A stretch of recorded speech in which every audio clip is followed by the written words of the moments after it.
تو اس کے پچھلے گناہ ایمان کی حالت میں اور اللہ تعالیٰ سے اجر و ثواب کی امید رکھتے ہوئے تو اس کے سارے گناہ جو ہیں پچھلے معاف کر دیے جاتے ہیں. تو یہ 4 بڑے آبجیکٹیوز ہیں رمضان المبارک کے. اور obviously رمضان المبارک کی جب ہمارے پاس آیا ہے تو اس کو آنر کرنا اور اس سے فائدہ اٹھانا ظاہر ہے تب تک نہیں ہو سکتا جب تک صحیح معنوں میں جب تک ہم اس کے آبجیکٹیوز کو جب وہ ایکسپیکٹیشنز جو اس کی ہم سے ان کو ہم پورا نہ کر لیں. تو جو بندہ یہ 4 کام اچھے انداز سے کر لیتا ہے رمضان میں, ان کا حق ادا کر دیتا ہے, تو وہ انشاءاللہ اپنے آپ کو یہ کہہ سکتا ہے کہ میں نے اس منتھ کو ضائع نہیں کیا, اس مہینے کو ضائع نہیں کیا, اور میں نے اس سے میکسیمم جو ہے بینیفٹ لیا. جی ماشاء اللہ سے. اچھا گریٹ. ابھی جیسے آپ نے مجھے تھوڑی دیر پہلے بتایا تھا کہ آپ کی تقریباً تمام ہی فیملی جو ہے وہ یوتھ کلب کے ساتھ وابستہ ہے, اور مجھے یہ آئیڈیا ہمیشہ سے بہت اپیل کرتا ہے کیونکہ مطلب بہت ایک تو ہماری یوتھ کے لیے ویسے ہی کام بڑا کم ہو رہا ہے. اگر ہم دیکھیں پھر بھی ہمارے بچپن میں کچھ چیزیں ہمیں اویلیبل تھیں جن کے تھرو مطلب ایک کردار سازی اور کچھ چیزیں ایسی تھیں جو کہ مطلب ہم ڈیولپ کر سکتے تھے, لیکن اب یوتھ کے لیے کام نہیں ہو رہا تھا کہیں پہ بھی. تو آپ مطلب کیسے دیکھ رہے ہیں یوتھ کا جو اس وقت مستقبل ہے اور ہمارے جو اس وقت کے ینگسٹر ہیں وہ ان سے کتنی امید ہے آپ کو؟ اچھا ماشاء اللہ, اصل میں میری چونکہ خود بھی میں الحمدللہ کافی زیادہ ایسوسیٹیڈ ہوں یوتھ کے ساتھ بھی تھرو یوتھ کلب, اور اس طریقے سے نا میں یونیورسٹی میں بھی پڑھاتا ہوں یہاں پہ, تو وہاں بھی کافی انٹریکشن ہے. تو الحمدللہ جو مجھے اچھی چیز دیکھنے کو مل رہی ہے وہ یہ ہے کہ ایک امید بہت زیادہ الحمدللہ ہم قائم کر سکتے ہیں, کیونکہ ایک شعور اور ایک کانشیسنس ڈیولپ ہو رہی ہے ہر جگہ پہ, ایک شعور ڈیولپ ہو رہا ہے. اور جو ہم پہلے سمجھتے تھے کہ لوگ اتنے انفارم نہیں ہیں, اب الحمدللہ over the period of time شاید اس کو سوشل میڈیا کو بھی ہم کہہ سکتے ہیں کہ ایک بینیفٹ اس کا ہے, اگرچہ اس کے بہت سے مسائل بھی ہیں, لیکن ون آف دا بینیفٹس اس کے لوگ people are now well informed. یعنی ایک اب ایکسکیوز نہیں ہے لوگوں کے پاس کہ جی مجھے پتہ نہیں ہے یا پھر میرے پاس علم نہیں ہے. اب الحمدللہ علم, نالج از ریڈیلی اویلیبل. بڑے بڑے اسکالرز آپ کے پاس صرف 1 کلک کے ڈسٹینس پہ موجود ہیں. آپ you can just YouTube them, اور آپ ان کو براؤز کر کے آپ ان کے بارے میں ساری ڈیٹیلز, اور ایون بکس آپ کو چاہے ہزاروں کتابیں آپ کے پاس PDF میں موجود ہیں, آپ ڈاؤن لوڈ بھی کر سکتے ہیں, بینیفٹ بھی حاصل کر سکتے ہیں. تو کہنے کا مطلب ہے کہ الحمدللہ اس کی وجہ سے ہم نے دیکھا ہے کہ بہت سی یوتھ اس ٹائم کرنٹلی اپنی جو ہے نا وہ جو اصل جو میسج تھا یا جو مقصد تھا اس کی طرف واپس لوٹ رہی ہے as compare to the previous times, کیونکہ اس وقت شاید لوگوں کے پاس اتنی وہ نہیں تھی, لوگوں کے پاس ایکسیس نہیں تھی نالج کی جتنی اب کرنٹلی ایکسیس ہے. تو الحمدللہ اگرچہ اس کے نقصانات بھی ہیں, تو I am pretty much hopeful about it کہ we can not actually undergo. اگرچہ ہم دیکھتے ہیں تو ہمارے پاس برے کیسز بھی نظر آتے ہیں, لیکن 1-2 یعنی رائز, ایک جہاں پہ برائی بڑھ رہی ہے وہاں پہ خیر بھی بہت زیادہ بڑھ رہی ہے, کیونکہ اللہ تعالیٰ کا اصول ہی یہ ہے کہ یعنی اللہ تعالیٰ کبھی بھی کسی ایک چیز کو بہت دیر تک ڈومینیٹ نہیں رہنے دیتے, کیونکہ اسی طریقے سے پھر وہ دنیا کا جو مقصد اور قیام ہے وہ اسی طرح ممکن ہے جب دونوں چیزوں میں بیلنس کریٹ ہو. تو جہاں پہ شر پھیل رہا ہے وہاں پہ خیر بھی بہت زیادہ پھیل رہی ہے الحمدللہ یوتھ میں. تو میں سمجھتا ہوں کہ just if we can reach out to them and just simply spread یعنی just share with them the message, the beauty of the message, I think that's pretty much enough. اور اس کو زیادہ ہمیں یعنی we can gain a lot of benefit from that inshallah. Great, زبردست. اچھا ابھی یہ بھی میں ضرور آپ سے بات پوچھنا چاہوں گی کہ جیسے آپ کے والد اور والدہ انوالو ہیں, ماموں ہیں, تو ان کی کیا فیلنگز ہوتی ہیں؟ کیونکہ ایک طرح سے دیکھا جائے تو آپ تو خود بھی 30s میں ہی ہیں, آپ کی مطلب خود بھی آپ ایک طرح ینگ میں ہی آتے ہیں, اور تو ان کی کیا فیلنگز ہوتی ہیں دیکھ کے؟ ان کو کیسا لگتا ہے؟ مطلب اپنے وقت کے حساب سے اگر وہ موازنہ کرتے ہیں تو بھی ان کو بہتری زیادہ فیل ہوتی ہے؟ بالکل ایسا ہی ہے. اصل میں اپرچونیٹیز کا بڑا فرق پڑتا ہے. مطلب میرے پیرنٹس کے پاس وہ شاید اپرچونیٹیز نہیں تھیں جو ہمارے پاس اب کرنٹلی ہیں بیکاز آف سوشل میڈیا, اور الحمدللہ جو مجھے اللہ تعالیٰ نے اپرچونیٹیز, ظاہر ہے یہ بھی اللہ کی توفیق سے ہے. من یرید اللہ بہ خیرا یوفقہ فی الدین, سیدھی سی بات ہے کہ اللہ تعالیٰ جس کے لیے بھلائی کا ارادہ کرتے ہیں اس کو دین کی فقہ اور سمجھ عطا کرتے ہیں, اور اس کے لیے معاملات بھی آسان کرتے ہیں, توفیق بھی عطا کرتے ہیں. تو کہنے کا مطلب یہ ہے کہ میں نہیں سمجھتا, میرے جو پیرنٹس خاص طور پہ ابھی جو دیکھتے ہیں, اور الحمدللہ یعنی اپرچونیٹیز ہر بندے کے پاس اویلیبل ہیں, لیکن بہت کم لوگ ایسے ہیں جو ان اپرچونیٹیز کو جو ہے نا صحیح معنی میں فائدہ اٹھا پاتے ہیں. مثال کے طور پہ میں دیکھتا ہوں کہ ٹک ٹاک کو دیکھ لیں آپ, اس طریقے سے یوٹیوب کو دیکھ لیں, تو آلموسٹ ہر دوسرا جو ینگ آدمی ہے وہ یہ سمجھتا ہے کہ ہمیں یوٹیوب کو ایکسیس تو اس کو ہے ہی ہے, لیکن وہ ویڈیوز بھی بنا رہا ہے, کانٹینٹ پروڈیوس کر رہا ہے, لیکن وہ کانٹینٹ کتنا خیر والا ہے, اصل میں یہ بات ہے. تو مطلب میرے پیرنٹس کو وہ ایکسیس نہیں تھی, اور ابھی بھی اگر وہ آتے ہیں تو ابھی ان کے لیے بہت مشکل ہوگا یہ سب چیزیں دوبارہ سے ڈیولپ کرنا, جس ایزیلی میں یا پھر میرے بعد کی جنریشن اس کو ایکسیس کر سکتی ہے یا اس کو ٹیپ ان کر سکتی ہے, وہ شاید نہیں کر سکتے. لیکن الحمدللہ they are happy with the fact کہ الحمدللہ جو انہوں نے چیزیں سکھائی ہیں ہم آگے لے کے چل رہے ہیں, کیونکہ ایک بندے کے لیے سب سے بڑی خیر کی بات یہ ہوتی ہے کہ اس کا نالج جو اس نے ایکوائر کیا ہے وہ اسٹیگننٹ نہیں ہے, بلکہ وہ اسپریڈ ہو رہا ہے اور لوگ اس سے فائدہ اٹھا رہے ہیں. تو کسی بھی وے میں, چاہے میں ایون ہم بھی, ہماری بھی کوشش یوتھ کلب میں یہی ہوتی ہے کہ میکسیمم کوشش کریں اس کو اسپریڈ کریں, اسٹوڈنٹس تیار کریں. تو لیکچرز یوٹیوب پہ لیکچر آئی تو ایک سائبر جنک میں کچھ دیر کے بعد وہ چیز چلی جاتی ہے, اس کے بعد وہ ظاہر ہے اس کے ویوز ایک حد تک ہوتے ہیں, اس کے بعد وہ پھر وہ یوٹیوب بھی اس کو جو ہے اس کا الگوریدم جو ہے وہ زیادہ دیر تک اس کو ویزیبل نہیں رکھتا. لیکن جب آپ بندے تیار کر لیتے ہیں, بے شک چاہے وہ تھوڑے سے ہیں, تو الحمدللہ جس طریقے سے وہ پھر ایک ریپل افیکٹ کریٹ کرتا ہے کہ وہ اپنی اپنی جگہوں پہ جا کے پھر وہ آگے اس نالج کو اسپریڈ کرتے ہیں, وہی اصل ہے. اور ہماری کوشش بھی یوتھ کلب میں الحمدللہ یہی ہے, ان کلاسز کے تھرو, لیکچرز کے تھرو, اور خاص طور پہ پڑھانے کے تھرو ہم جو ہے نا یہ چیزوں کو اسپریڈ کریں. تو ان دیٹ وے میرے پیرنٹس بھی ریلیونٹ ہیں, ان کا علم بھی ریلیونٹ ہے, میں سمجھتا ہوں کہ اصل خیر کا کام بھی یہ ہے. باقی سوشل میڈیا کو بینیفٹ آپ اٹھا سکتے ہیں, بٹ آپ 100% اس کے اوپر ریلائی نہیں کر سکتے. اگین صحیح. اچھا, یہاں میں ایک چیز اور, جتنے بھی پیرنٹس خاص طور پہ دیکھیں گے اس انٹرویو کو, تو ان کے لیے میں یہ پوچھنا چاہتی ہوں کہ مطلب تربیت جو ہے, اگر ہم اپنے بچوں کی چھوٹی, ہم ان کو ابھی سے تیار کرنا چاہیں تو اس کے لیے کیا مطلب ایسی چیزیں ہیں, کون سے ایسے اصول ہیں جن کو ہمیں مد نظر رکھنا چاہیے اگر ہم چاہتے ہیں کہ ہماری جو آنے والی جنریشن ہے ہم سے بہتر ہو, زیادہ دین کے قریب ہو, زیادہ اللہ سے محبت رکھتی ہو.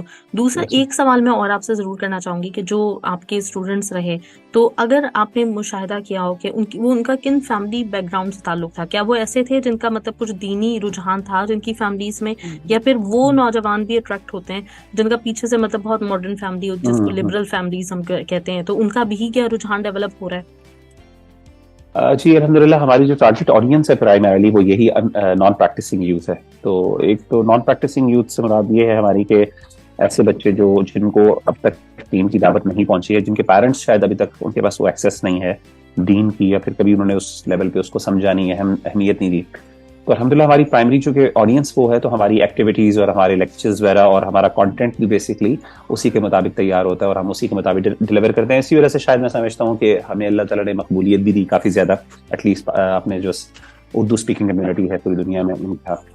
تو ان لائک ادرس, تو ہمارا فوکس پرائمری, اور ہماری اسسمنٹ بھی اپنے ایونٹس کے بارے میں یہی ہوتی ہے کہ کتنے نان پریکٹسنگ لوگ آئے ہیں. اگین پریکٹسنگ لوگ تو ماشاءاللہ اگر ہم ٹیپ ان کرنا چاہیں, ان کو بلانا چاہیں, تو ہمارے لیے کوئی مشکل کام نہیں ہے. لیکن ہماری کوشش ہوتی ہے کہ ہم ایسی مارکیٹنگ کریں یا ایسے لوگوں تک ریچ پہنچیں ہماری, جہاں پہ لوگ جو ہے وہ دین سے دور ہیں, کیونکہ اصل خیر تو ان کو پہنچانی ہے. تو آلریڈی جو ریلیجس طبقہ ہے اس کو ماشاءاللہ کیٹر کیا جا رہا ہے, مساجد کے اندر ماشاءاللہ علماء موجود ہیں, لوکل اسکالرس موجود ہیں جو آلریڈی ان کو ماشاءاللہ گائیڈ کر رہے ہیں. لیکن ایسے طبقے تک پہنچنا بڑا مشکل ہے, اور ظاہر ہے اسکالرس کو وہاں تک, اسکالرس کی ایکسیس بھی مشکل ہے وہاں تک, ظاہر ہے because of number of reasons, communication gap بھی ہے, اسی طریقے سے ایک غلط پرسیپشن بھی بنا ہے یا امیج بھی بنا ہوا ہے اسلامک اسکالرشپ کا, تو اس طرح سے لوگ شاید وہاں تک ایکسیس نہیں ہے. لیکن الحمدللہ ہم وہاں پہ پھر ہماری ریچ ہوتی ہے.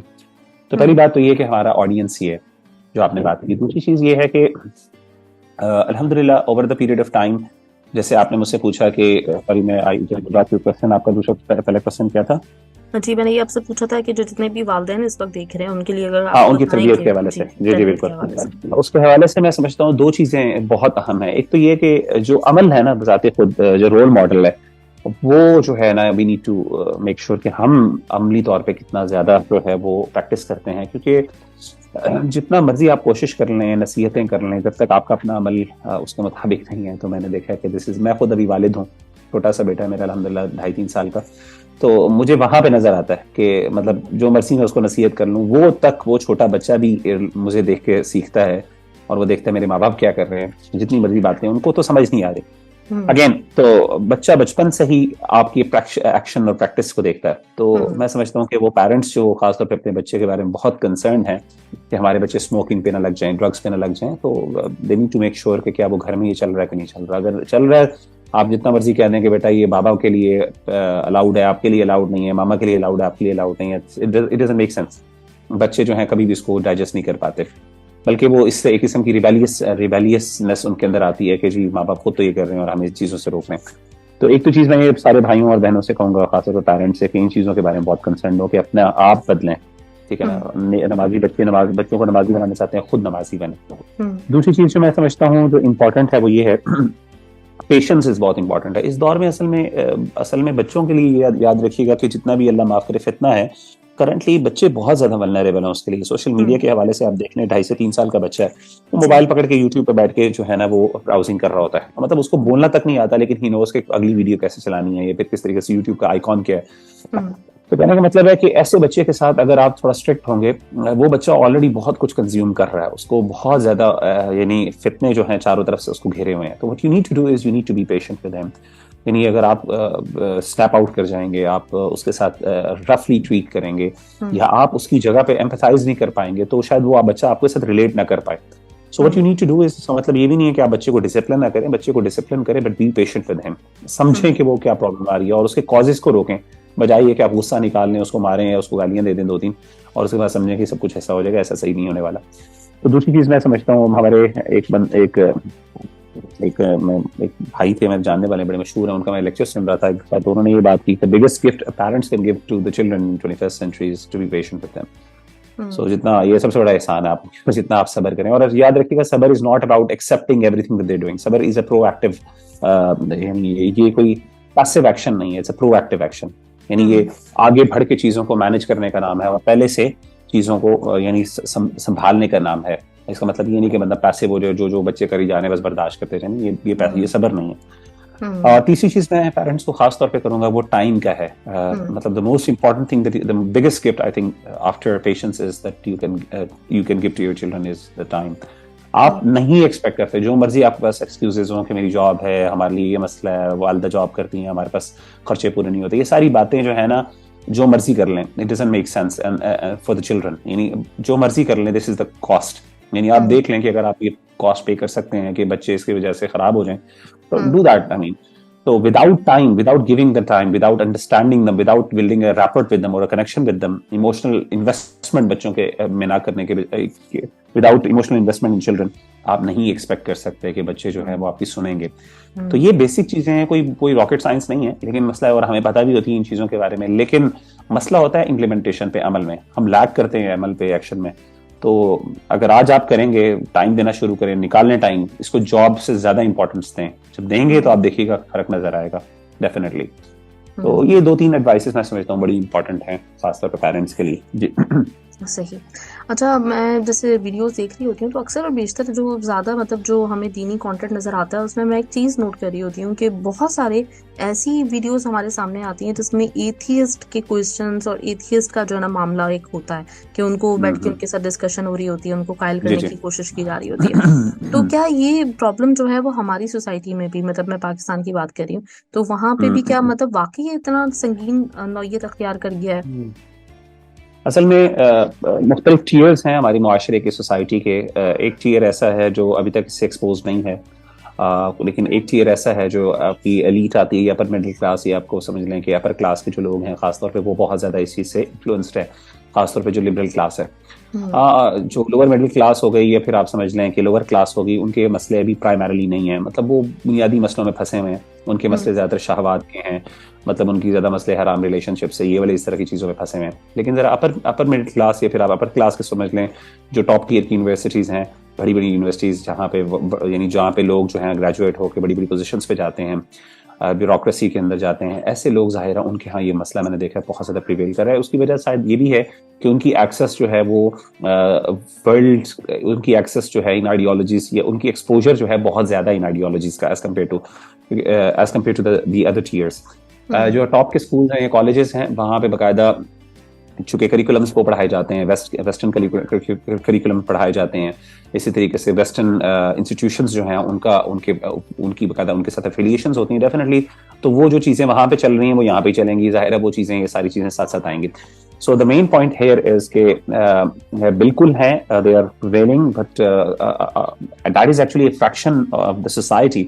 لیکن وہ فریکشن بہت زیادہ انفلوئنشیل ہے, اگرچہ وہ چھوٹی ہے لیکن انفلوئنشیل بہت زیادہ ہے. تو اس لیے اس کو اگنور کرنا اس دور کے اندر میں سمجھتا ہوں بے وقوفی والی بات ہے. اور اگرچہ وہ آپ کو شاید نظر نہیں آ رہے, لیکن they are penetrating through every structure of the society, every basic foundation of the society. تو آپ کی ہر بیوروکریسی کے اندر ایسے لوگ بیٹھے ہیں. So what you need to do is you need to actually work on that. اور اس کو اگنور کرنا, although کس لیول پہ کرنا چاہیے, کیا اس کو پبلکلی کیا جائے یا ان آڈینس کو ڈائریکٹلی ریچ کیا جائے, ہماری کوشش ہوتی ہے کہ ہم اس آڈینس کو ڈائریکٹلی ریچ کریں.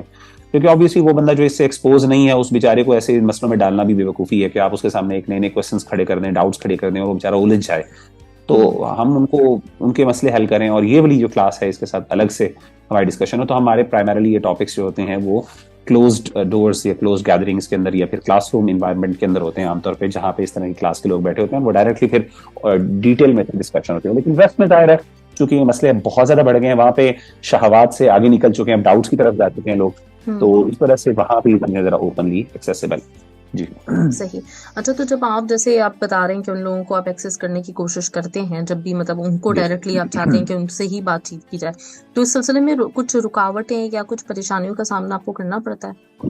ڈیفینیٹلی بہت کرنا پڑتا ہے. سب سے بڑی بات تو یہ ہے کہ ان تک ریچ کیسے کیا جائے، کیسے ان کو پہنچا جائے، کیونکہ ابھی بہرحال معاشرے کے اندر سب سے بڑی بات یہ ہے کہ الحمدللہ اللہ کا شکر ہے کہ پاکستان کے اندر ایک کنزرویٹو سوسائٹی ایگزسٹ کرتی ہے، اور ایک ٹریڈیشن جو ہے وہ کلچرلی انریچڈ سوسائٹی ہے ابھی تک، تو لوگ ان چیزوں کو اوپنلی جا کے کنفیس بھی نہیں کرتے. تو ظاہر ہے سب سے بڑا مشکل کام تو یہ ہے کہ ان کو ریچ کیسے کیا جائے، آئیڈینٹیفائی کیسے کیا جائے. تو دوستوں کے تھرو پتہ چل جاتا ہے. پھر دوسری بات ہے، اگر فار ایگزامپل آپ ریچ کر بھی لیں تو وہ لوگ کمفرٹیبل نہیں ہوتے اس کو ایکسپریس کرنے کے لیے آپ کے سامنے آ کے، تو how do you build a rapport with them. تو لیکن ہاں کچھ لوگ بولڈ ہوتے ہیں جو کرتے ہیں بھی ہیں، کچھ سوسائٹیز بقاعدہ کمیونٹیز بنی ہوتی ہیں وہ بولڈلی اس چیز کو پروفیس بھی کرتی ہیں آ کے، تو ان تک ہم الحمدللہ پھر بھی کر لیتے ہیں. تو پہلی بات تو یہ. دوسری چیز ہمارے پاس ظاہر ہے ایسی ہوتی ہے کہ ظاہر ہے کہ ایسے انسٹیٹیوشنز جو ہیں جہاں پہ یہ چیزیں چل رہی ہیں وہ لوگ بھی اتنے آرام سے ہمیں ایکسیس نہیں دیتے. الحمدللہ یوتھ کلب کی ریچ آل ان پاکستان میں آلموسٹ کوئی بھی ایسا انسٹیٹیوشن نہیں بڑا، ایک دو کے جہاں پہ ہم لوگ گئے ہیں، اللہ کا شکر ہے. لیکن بہرحال وہاں پہ جو ہے کلوز مانیٹرنگ ہو رہی ہوتی ہے. I mean, they don't want us to actually touch these topics. لیکن اللہ کا شکر ہے کہ ہم دوسرے ٹاپکس کے تھرو ان کی ایک کنیکشن ڈیولپ کر لیتے ہیں، جس سے وہ بچے پھر خود ہم سے ریچ آؤٹ کرتے ہیں، ہمیں خود ریچ کرتے ہیں.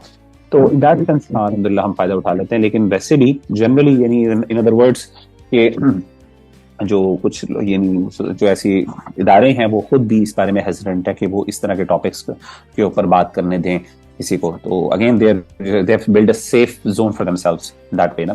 لیکن الحمدللہ کوشش جاری ہے اور مقابلہ سخت ہے ماشاءاللہ. صحیح. اچھا، جیسے یہ لبرلز کی اگر ہم بات کریں تو میں نے ایک دو دیکھا ہے کہ اگر دین کی طرف جو یہ والا جو طبقہ ہے جس کو ہم اپنی جو نا اپر کلاس کہتے ہیں، تو یہ اگر دین کی کچھ بات کرتا بھی ہے تو وہ صوفی ازم کے ریپر میں لپٹا ہوا ہوتا ہے. تو صوفی ازم کے بارے میں آپ کا کیا خیال ہے؟ مطلب یہ جو رجحان ہوتا ہے جس میں ساری چیزیں مطلب پیار محبت والی ہوتی ہیں اور ہر چیز جائز ہوتی ہے، تو یہ بھی ایک بہت بڑا اس وقت ہماری سوسائٹی کا مسئلہ ہے. اصل میں صوفیزم کا ایک اسٹرینڈ یہ بھی نظر آیا کہ جو یہ اس بات پہ پروفیس کرتا ہے کہ جی آپ اسپرچول بھی ہو سکتے ہیں لیکن اس کے باوجود آپ کو ریلیجس ہونے کی ضرورت نہیں ہے. یعنی ایک بہت زیادہ پریویل کر رہا ہے ایک باقاعدہ کانسیپٹ جسے کہتے ہیں اسپرچول بٹ ناٹ ریلیجس نا. ایون ایتھیسٹ جو ہیں بہت کلیم کرتے ہیں، بڑے بڑے ایتھیسٹ ہیں، کچھ نام لینا پسند نہیں کروں گا، لیکن وہ لوگ یہ کہتے ہیں ان کی فلاسفی یہ ہے کہ spiritual we are spiritual but we are not religious. In other words Sufism بھی کچھ اس طرح کی چیزیں جو ایک بری فارم اس کی ایگزسٹ کرتی ہے. اگین اس میں اچھائیاں بھی ہیں، خیر بھی ہے، اور ایک اس کا کلاسیکل فارم ایسا بھی ہے جو کہ پریز وردی ہے جس میں خیر موجود ایگزسٹ کرتی ہے. تو لیکن جو کانٹمپریری صوفیزم جو پھیلا ہوا ہے آج کل ہر جگہ پہ، اور اس کی بنیاد پہ بہت سی ایسی چیزیں بعض اوقات ہو جاتی ہیں، علامات پہ لوگ انوالو ہوتے ہیں جو کہ پریز وردی نہیں ہیں. ان میں اندر ایک یہ چیز خاص طور پہ جس کی وجہ سے لوگ اس میں انوالو ہوتے ہیں وہ یہ ہے کہ آپ اسپرچولیٹی کا بینیفٹ اٹھا سکتے ہیں، کیونکہ اسپرچول ڈیولپمنٹ بہرحال ہر انسان کی نیڈ ہے. اور ایک بندہ ایتھیسٹ جتنا مرضی ہو جائے اس کو بھی اس بات کا خیال ہوتا ہے کہ میری ایک there is a part of me that is missing. تو اس چیز کو پورا کرنے کے لیے دی گو فار مراقبہ اور اس طرح کے جو ہے نا وہ جسے کہتے ہیں اس طرح کی ایکٹیویٹیز میں انوالو بہت زیادہ ہوتے ہیں، میڈیٹیشن وغیرہ میں. تو just to be able to fulfil that need that they have, اور وہ جو انسان کی فطرت کے اندر موجود ہے، but they don't want to bound themselves into a religion، ایک آرگنائزڈ ریلیجن کے اندر اپنے آپ کو باؤنڈ نہیں کرنا چاہتے. تو اس لحاظ سے صوفیزم ان کو کافی زیادہ اچھا لگتا ہے، پسندیدہ بھی، اور ان کو بینیفٹ پریکٹیکل بھی ان کے لیے پریگمیٹک بھی ہے ایز کمپیئر ٹو ریلیجن. لیکن ہمارا جو دین کا تصور ہے، ہمارا جو مسلمانوں کا تصور ہے وہ یہی ہے کہ اسپرچولیٹی کی ایکسیس تھرو ریلیجن ہی ہے، اور خاص طور پہ اسلام ہی ہے. یعنی صحیح ہے اوریجنل اسپرچولیٹی جو آپ ایکسیس کر سکتے ہیں، یعنی جو اللہ کے ساتھ ایک کنیکشن ڈیولپ کر سکتے ہیں، وہ اللہ تعالیٰ نے خود ہی بیان کر دیا وَمَن يَبْتَغِ غَيْرَ الْإِسْلَامِ دِينًا فَلَن يُقْبَلَ مِنْهُ. یعنی اسلام کے علاوہ کسی اور طریقے سے آپ اللہ تک ریچ کرنے کی کوشش کریں، اللہ کہتے ہیں اللہ ایسی چیز قبول نہیں کریں گے آپ سے. جو مرضی آپ جتنا مرضی اس کے لیے اسپرچول ہو جائیں، جتنا مرضی آپ اچھا بننے کی کوشش کر رہے ہیں، دیٹ از دا وے. تو اللہ نے ایک وے بھی ڈسکرائب کر دیا، پرسکرائب کر دیا ہمارے لیے نا. تو ان دیٹ سینس جو ہے وہ ہمیں یہ چیز سمجھنی ہے کہ بظاہر چیزیں اچھی لگتی ہیں، لیکن اگین ہمیں یہ ڈیسائیڈ کرنا، یہ دیکھنا ہے کیا وہ ہمارے دین نے بھی اس چیز کو انڈورس کیا ہے، پرسکرائب کیا کہ نہیں کیا. جی صحیح. اچھا، ابھی آپ نے کنزرویٹو کی بات کی تھی کہ ہماری سوسائٹی میں زیادہ تر لوگ کنزرویٹو ہیں، لیکن وہاں پہ مطلب جو مجھے پرابلم فیل ہوتی ہے کہ ہم لوگوں کو مطلب دیکھا جائے تو ہم لوگ رسم و رواج میں اتنے زیادہ جکڑے ہوئے ہیں کہ بہت ساری چیزوں کو ہم نے اس میں دین سے وابستہ کیا ہوا ہے، جو کہ دین کا حصہ نہیں ہے، لیکن ہم نے ایسے کر دیا کہ نہیں یہ تو ہمارا مذہب جو ہے وہ اس کے حساب سے یہ چیز ہے. تو آپ اس چیز کو کتنا مطلب ضروری سمجھتے ہیں کہ یہ والی جو چیزیں جو دین سے بالکل بعض اوقات مختلف ہوتی ہیں، الگ ہوتی ہیں، لیکن پھر بھی وہ اس لیے رائج ہوتی ہیں کہ ان کو سمجھا جا رہا ہوتا ہے اسلام کا حصہ؟ بالکل ایسے ہی ہے جی. آپ نے بہت امپورٹنٹ بات کی ہے. اگین جہاں دیکھیں ہر چیز پرفیکٹ نہیں ہوتی. جہاں پہ کچھ فائدے ہیں اس کنزرویٹیزم کے یا پھر ٹریڈیشنل ہونے کے, وہاں پہ اس کے کچھ نقصانات بھی ہیں, اور نقصان آپ نے خود بیان کر دیا کہ بعض اوقات بہت سی ایسی چیزیں جو دین کا پارٹ نہیں ہے لیکن ہم نے اس کو دین کا پارٹ بنا لیا بیکاز ہم نے اس بارے میں اسٹڈی نہیں کی. تو in that sense it is important to understand کہ ہمیں فرق کرنا ہے کیا چیز دین ہے اور کیا چیز ٹریڈیشن ہے. ٹریڈیشن کی خیر ہم لے لیں کیونکہ ہمارا دین بھی ٹریڈیشن کے ایسپیکٹس کو, ہمارے یہاں دین کے اندر ایک تصور ہے جس کو عرف کہا جاتا ہے. تو یہ عرف کیا کہتے ہیں, ایسی چیز جو کسٹم یا پھر پریکٹسز ہیں, کسٹمری پریکٹسز ہیں جو بینیفیشل ہے انسان کے لیے. تو ہمارا دین کہتا ہے کہ آپ اس سے ضرور فائدہ اٹھائیں, اور ہمارا دین اس کو انڈورس بھی کرتا ہے اور اسے یعنی بھاگنے سے منع بھی نہیں کرتا, اسے منع کرتا ہے کہ اس سے دور ہونے کے, اس سے ڈرفٹ نہ ہوا جائے. لیکن ہمارا دین یہ بھی کہتا ہے کہ ایسا کوئی پریکٹس یا ایسی کوئی ٹریڈیشن جو اسلام کے خلاف ہو یا جس کا فلسفہ یا فلسفی آپ کو جو ہے اسلام سے دور کر رہی ہو, ایسی چیز سے آپ نے اندر انوالو نہیں ہونا. تو ہمارے دین نے کلیئر ڈسٹنکشن کر دی ہے. ہوتا یہ ہے کہ ہم اس کے اندر اتنا زیادہ انوالو ہو جاتے ہیں اور اس کو دین کا پارٹ بنا لیتے ہیں, اور بیسک اس کا مسئلہ کیا ہوتا ہے, لیک آف نالج, یعنی آپ کی اگنورینس ہوتی ہے جس کی وجہ سے آپ ان چیزوں کے اندر جو ہے نا آپ سمجھتے ہیں کہ یہی دین ہے اور یہی دین کا تقاضا ہے. تو یہاں پہ جو بندہ ویل انفارمڈ ہے, جو بندہ دیندار ہے ان اے سینس کہ اس کو دین کا پتہ بھی ہے, وہ پڑھتا بھی ہے, سیکھا ہوا ہے, تو ظاہر ہے وہ ان چیزوں کا شکار کم ہوتا ہے اور وہ فائدہ بھی اٹھا لیتا ہے اس ٹریڈیشن کا اور کسٹمری پریکٹس کا. لیکن اس کے ساتھ ساتھ جو اس کی بری چیزیں ہیں یا جو غیر شرعی چیزیں ہیں ان سے وہ بچ بھی جاتا ہے. اچھا, تو ایک چیز جو میں اور پوچھنا چاہ رہی ہوں کہ جتنے بھی لوگ اس وقت مطلب آپ کو سن رہے ہیں اور جیسے اتنا زیادہ ان کا رجحان نہیں ہے, وہ اتنا زیادہ فالو نہیں کر رہے ہوتے, قرآن کو اب اسٹارٹ کرنا چاہتے ہیں, تو یہ خاص طور پہ رمضان کے حوالے سے جب بات ہوتی ہے تو ہم سب لوگ ہی مطلب اپنے بچپن سے ہماری یہ کوشش ہوتی تھی, آپس میں مقابلے بھی ہوتے تھے کہ جتنے زیادہ سے زیادہ قرآن ہم پڑھ سکیں. لیکن اس میں جو سچی بات ہے مطلب زیادہ سے زیادہ پڑھنے کے چکر میں, ایک دوسرے سے کمپٹیشن کے چکر میں اکثر بہت غلطیاں ہوتی رہی ہیں, جو جس کا اندازہ بھی ہو رہا ہوتا ہے, لیکن ہم جلدی کہ نہیں ٹائم نہیں ہے کرنا ہے پورا. تو کیسے ایک تو قرآن پڑھا جائے اس رمضان میں, اور اس کو صحیح طریقہ مطلب کیا ہے قرآن پڑھنے کا رمضان میں, یہ پلیز آپ ہم سے شیئر کیجیے. ہاں جی, دیکھیں بہت امپورٹنٹ آپ نے بات کی ہے کہ قرآن مجید کے حوالے سے کہ ہمارے یہاں اصل میں وہی بات ہے کہ کسٹم ہے, ہماری ایک پریکٹس ہے اوور آل کہ رمضان المبارک کے اندر میکسیمم قرآن ختم کیا جائے. تو بس میں یہی کہتا ہوں کہ میکسیمم قرآن پڑھا جائے, قرآن ختم نہ کیا جائے. یہ تھوڑے سے اسٹیٹمنٹ اگر فرق کر لیں تو کافی چیزیں مسئلے حل ہو سکتے ہیں. تو جب ہم ختم کرنے کی بات ہوتی ہے تو ہمارا آبجیکٹیو ہوتا ہے کہ ہم نے ختم کرنا ہے. جب پڑھنے کی بات ہوتی ہے تو اس کے اندر obviously یہ ہوتا ہے کہ ہم جتنا اپنا ٹائم اس کو دے سکیں وہ دیں. پڑھنے کا مطلب, پڑھنے کے اندر ضروری نہیں ہے کہ صرف جو ہے ختم کرنا ہے, یا پھر پڑھنے کا مطلب یہ بھی قطعاً نہیں ہے کہ آپ نے صرف اس کی یعنی آپ نے اس کا ٹیکسٹ پڑھنا ہے, بلکہ اس کے اندر یہ بھی چیز آ جاتی ہے کہ آپ اس کی ٹرانسلیشن پڑھیں, اس کو سمجھیں. کیونکہ دیکھیں اصل مقصد جو ہے وہ قرآن مجید سے خیر لینا اور بینیفٹ اس کو سمجھنا ہے. اگرچہ یہ بات بھی امپورٹنٹ ہے کہ قرآن مجید کو صرف تلاوت کرنے کا بھی ثواب ہے. یعنی کچھ لوگ یہ سمجھتے ہیں کہ اس تلاوت کا کوئی فائدہ نہیں ہے, ایسی بات نہیں, یہ بھی غلط ہے. تلاوت کا فائدہ ہے, اگر آپ کو نہیں بھی سمجھ آ رہا آپ اس کے باوجود تلاوت کر رہے ہیں, اس کا فائدہ ہے, ڈیفینیٹلی ثواب ملتا ہے. حدیث میں آتا ہے, اللہ کے رسول نے فرمایا جو بندہ قرآن مجید کے ہر لیٹر کے عوض اس کو جو 30 نیکیاں ملتی ہیں. وہ ریسیٹیشن کا اس کے ساتھ تعلق ہے. بے شک سمجھ نہ بھی آئے تو کوئی بات نہیں, کیونکہ آپ نے جو ورڈ استعمال کیا وہ الف لام میم تھا. الف لام میم کا مطلب کسی کو نہیں, آپ نے کہا الف بھی ایک حرف ہے, لام ایک حرف ہے اور میم حرف ہے, تو جو بندہ یہ پڑھے گا اس کو 30 نیکیاں مل جائیں گی. تو اس سے پتہ یہ چلا کہ اگر نہ بھی سمجھ آئے آپ کو, جیسا کہ الف لام میم کا مطلب نہیں آتا, ہمیں نہیں بتایا گیا ہمیں, تو اب اس کے باوجود اس کا ثواب مل رہا ہے. ان دیٹ سینس تلاوت کا بینیفٹ ضرور ہے, لیکن اس کے ساتھ مطلب یہ قطعاً نہیں ہے کہ بندہ اس کے اصل مقصد کو چھوڑ دے, وہ یہ ہے اس سے فائدہ لینے کا. تو میں سارے بھائیوں سے عام طور پہ کہوں گا رمضان المبارک میں 3 کام بڑے کریں. ایک تو قرآن مجید کی آپ نے تلاوت کرنی ہے, ضرور کریں, لیکن اس کے ساتھ ساتھ کچھ ٹائم نکالیں حفظ کا, یاد کرنے کا, اور یاد کرنے کے ساتھ اس کو ترجمہ سمجھیں. اصل میں ترجمہ بھی سمجھ لینا بھی کانسٹنٹلی, کیونکہ دیکھیں ترجمہ بھی یاد نہیں رہتا آپ کو کانسٹنٹلی, یا تو آپ روزانہ کا آپ اپنا روٹین بنا لیں تو بہت اچھی بات ہے, اور ہونا بھی ایسا چاہیے کہ آپ کی روزانہ کی روٹین ہو. رمضان المبارک is not just shouldn't be the end, it should be means to an end in fact نا, کہ یعنی یہ ہمیشہ سمجھے کہ رمضان المبارک اصل مقصد ہے. نہیں, رمضان المبارک کے ایک بڑے مقصد کی تیاری کے لیے آپ کو ٹائم دیا گیا. لیکن اس کے باوجود اگر آپ نہیں کر سکتے تو قرآن مجید جو حفظ کر لیتا ہے, تو حفظ سے بڑا فائدہ یہ ہوتا ہے کہ انسان بار بار اس کو ریوائز کرتا رہتا ہے, قرآن نماز میں پڑھتا رہتا ہے, اور اس میں جو انسان کو لذت محسوس ہوتی ہے, جو قرآن سے کنیکشن فیل ہوتا ہے, وہ بعض اوقات صرف ترجمہ پڑھنے سے یا ریسیٹیشن سے نہیں ہوتی. تو میں بہت زیادہ ریکمینڈ کروں گا بھائیوں اور بہنوں کو اور ہر ایک کو کہ کچھ نہ کچھ پورشن ضرور حفظ کریں. بے شک آخری صورتیں ہو جائیں, جتنی آسان ہو, اور ہر رمضان مبارک کا کوئی ٹارگٹ بنائیں.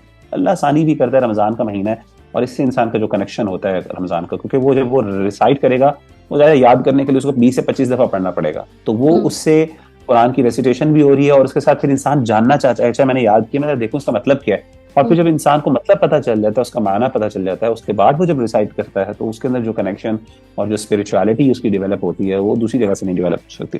تو انشاءاللہ اس کے بھی ضرور ٹائم نکالیں اس رمضان میں. صحیح. تو اس میں کسی ترتیب کا مطلب خیال رکھنا ضروری ہے کہ اس ترتیب سے پڑھنا ہے، یا کہیں سے بھی آپ کسی دن بھی پڑھ سکتے ہیں؟ میں یہی ریکمینڈ کروں گا. ویسے تو کوئی بھی آپ جو آپ کو آسان لگے وہ کر سکتے ہیں، لیکن فقرؤوا ما تیسر منہ، جیسے قرآن میں اللہ بھی کہتے ہیں جو آپ کے لیے آسان ہو وہاں سے تلاوت کریں، قرآن کی قرأت کریں.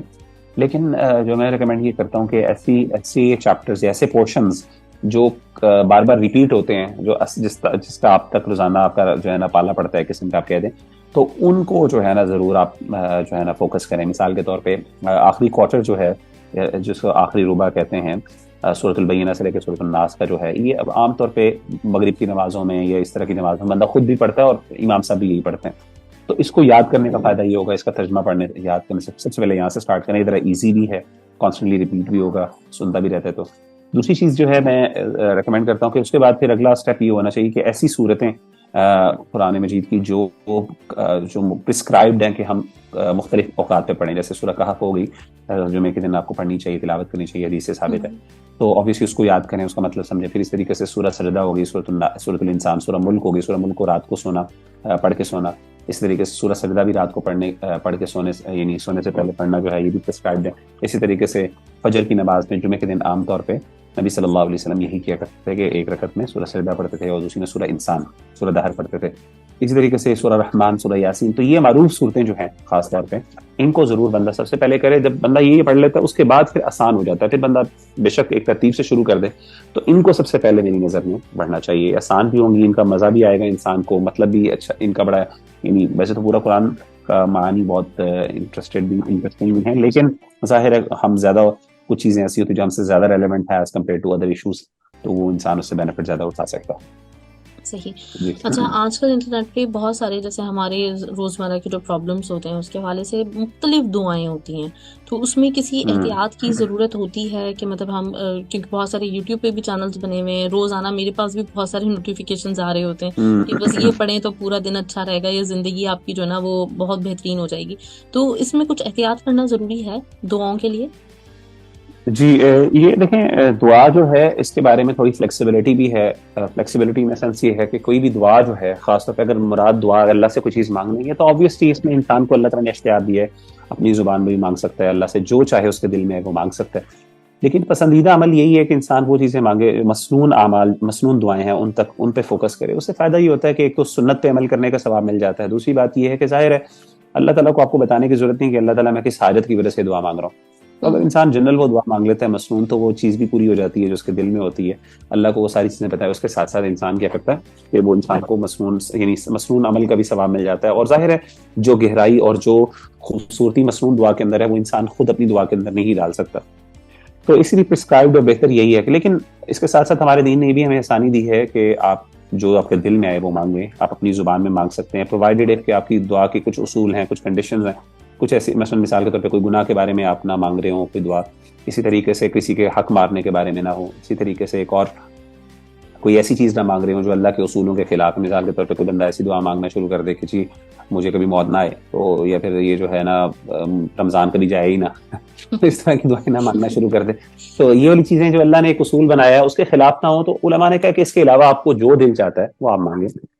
تو اب یہ تو ایک چیز ہے، لیکن اس کے ساتھ ساتھ جو آپ نے بات بتائی وہ تھوڑی سی ڈفرینٹ ہے کہ ہمارے ساتھ جو اس دعاؤں کے ساتھ جو چیزیں ایسوسیٹ کر دی جاتی ہیں کہ اگر آپ یہ کریں گے تو یہ ہو جائے گا، تو وہ چیزیں جو ہے نا وہ ایسے دعوے نہیں کرنے چاہیے انلیس کہ وہ چیز پروون ہو. تو ہاں اگر یہ چیز پروون ہے احادیث کے اندر کہ کوئی بندہ ایسی دعا مانگتا ہے اور اس کے ساتھ یہ ہو جاتا ہے، تو پھر تو بسم اللہ اور وہ اوتھینٹک نریشن ہو. لیکن اگر وہ چیز ایسی نہیں ہے تو پھر انسان جو ہے نا وہ اپنی طرف سے دعوے نہیں کرنے چاہیے. باقی ہاں دعا جیسی مرضی مانگ لے، اس میں کوئی حرج والی بات نہیں ہے، لیکن اس کا دعویٰ نہیں کرنا چاہیے کہ یہ کروں گا تو پورا دن اچھا گزرے گا، یہ ہو جائے گا، وہ ہو جائے گا. تو یہ چیزیں ذرا اس پہ محتاط رہنا چاہیے، کیونکہ یہ چیز پھر اگر آپ اپنی طرف سے کہتے ہیں تو یہ قول بغیر علم آ جاتا ہے. یہ قول یعنی یہ جھوٹ باندھنے کے مترادف ہے جو بہت بڑا گناہ ہے. تو انسان کو اس چیز سے بچنا چاہیے. صحیح. چلیں سر، بہت بہت شکریہ، بہت اچھا لگا آپ سے بات کر کے. میں چاہوں گی کہ آخر میں آپ ہمارے جتنے بھی سننے والے ہیں ان کو میسج ضرور دیں، اور میں آپ سے ساتھ میں یہ وعدہ بھی لینا چاہوں گی کہ آگے بھی آپ ہمیں وقت ضرور دیں گے، جب بھی مطلب رمضانوں میں خاص طور پہ میں چاہتی ہوں کہ ہمارے لسنرز جو ہیں ان کو کم از کم مطلب ریڈیو کا فائدہ اٹھاتے ہوئے ان تک اچھا جو میسیجز ہیں تو وہ ضرور پہنچائے جائیں. بارک اللہ فیکم. ضرور انشاءاللہ. میرا جو آخری میسج آپ سب بھائیوں اور بہنوں کے لیے اور اپنے لیے بھی خاص طور پہ وہ یہ ہے کہ دیکھیں رمضان المبارک ایک ظاہر ایک ایفرٹ ہم سے ایکسپیکٹ کرتا ہے. تو تھوڑا سا ہم لوگ عام طور پہ کوشش یہ ہوتی ہے ہماری، کیونکہ ہم ایک ایسی ایج آف کنوینئنس میں رہ رہے ہیں کہ ہم میں سے ہر بندے کی کوشش ہے کہ کسی نہ کسی طریقے سے آرام ملے، سکون ملے، اور اس کے لیے ہم ساری ایفرٹ کرتے ہیں. ہمارے ہاں یہ جو آرام کا تصور ہے کہ جی اپنے اوپر مشکل نہ ڈالی جائے، اس سے بچا جائے، یہ عام طور پہ بہت زیادہ یہ چیز ہمارے پریویل کر رہی ہے ہماری لائفس کے اندر. تو فار ایگزامپل آپ دیکھیں کہ لوگ بہت سے ایسے ہیں کہ جو کوشش کرتے ہیں کہ جب روزہ رکھ لیے تو زیادہ ایکٹیو نہ ہوا جائے، زیادہ کام نہ کیے جائیں، سوتے رہ جائے. تو اس طرح کی چیزیں، تو کہنے کا مطلب یہ تھا کہ دیکھیں مقصد روزے کا یہ ہے کہ آپ تھکیں، آپ کو احساس ہو، آپ اپنی زندگی کے روزمرہ کی زندگی جو ہے اس کو جاری رکھیں. جیسا کہ صحابہ کو دیکھ لیں، صحابہ نے جنگیں کی ہیں باقاعدہ روزے کی حالت میں، اور رمضان میں جنگیں کی ہیں. تو مقصد یہ تھا کہ اس ٹائم جو ان کی حالت ہوتی تھی بھوک کی وجہ سے اور روزے کی حالت سے بے ہوش ہونے والے ہو جاتے تھے، گر جاتے تھے، تو اس وقت ان کو احساس ہوتا تھا کہ روزے کا جو اصل مقصد ہے نا تقویٰ، وہ تب انسان کو فیل ہوتا ہے. تو ہمیں یہ چاہیے کہ رمضان المبارک کا جب جو آیا روزہ تو اس کو امبریس کریں اور اپنے آپ کو تھوڑا تیار کریں کہ کوئی بات نہیں یار، اس میں تھوڑا سا میں نے ایفرٹ کرنی ہے، تھوڑی مشکل برداشت کرنی ہے. رات کو تھکاوٹ بھی ہوگی، ٹھیک ہے، روزہ بھی مشکل لگے گا، ٹھیک ہے، یا قرآن بھی زیادہ پڑھنا پڑے گا، روٹین بھی اپسیٹ ہوگی، کوئی بات نہیں یار. اس مہینے کے لیے جو ہے نا ہم تھوڑا سا اپنے آپ کو کریں، تو مینٹلی اپنے آپ کو پریپیئر کریں. کیونکہ دیکھیں وہ ہے نا منجد وجدہ، مشہور عربی کا مقولہ ہے، فریز ہے کہ جس نے محنت کی اس کو ملے گا. وَأَلَّيْسَ لِلْإِنسَانِ إِلَّا مَا سَعَىٰ. تو انسان جتنی محنت کرے گا اتنا اللہ تعالیٰ سے اس کو اجر ملے گا. تو جو کنوینئنس سے تھوڑا سا اپنے کمفرٹ زون سے باہر نکلنے کی اس بار تھوڑا سا اپنا ذہن بنائیں. تو یہ جو بار بار ریلیکس رہنا اور بالکل چھوڑ کے بیٹھ جانا اور کوشش کرنا کہ بس روزے کی حالت میں پیسیو رہا جائے اور اس کے بعد پھر افطاری کے بعد پھر پوری رات جاگا جائے، یہ جو چیز ہے غلط، ناپسندیدہ ہے. اور اس میں نا کریں اور اس کے برداشت کریں، امبریس کریں، اور اسی کا ہی اجر ہے، اسی تکلیف کا، اسی جو پیاس اور بھوک لگے گی اور اس میں جو انسان کی حالت ہوگی کمزوری اور اس میں انسان کو جو تکلیف ہوتی ہے برداشت کرنے کی، یہی چیز ہے جو اللہ کو مطلوب ہے، اور اسی سے محنت اور اسی سے انسان کا تقویٰ بڑھتا ہے اور اسی سے فائدہ ہوتا ہے. میں سب بھائیوں اور بہنوں سے کہوں گا کہ اس بارے میں ذرا تھوڑا سا رکھیں اور اس کو امپریس کریں، اس محنت کو انشاءاللہ. اور اللہ کا بھی اصول یہ ہے کہ اللہ بغیر محنت کے اپنے بندے کو بڑی اجر نہیں دیتے. ایکسپیکٹ کرتے ہیں کہ میرا بندہ محنت کرے اور اس سے مجھ سے لے. تو عید کا بھی مزہ تبھی آئے گا جب انسان نے محنت کی ہوگی. اگر انسان نے اس طرح رمضان گزارا تو پھر عید از ناٹ، اس کی وہ اس کا لذت ہی نہیں ہوگی. تو دیٹس مائی لاسٹ میسج انشاءاللہ. تو انشاءاللہ ضرور پھر آپ کے ساتھ رہے گا، آپ کے ساتھ پروگرام میں آؤں گا. جزاک اللہ آپ کے بلانے کا. بہت بہت شکریہ سر. السلام علیکم.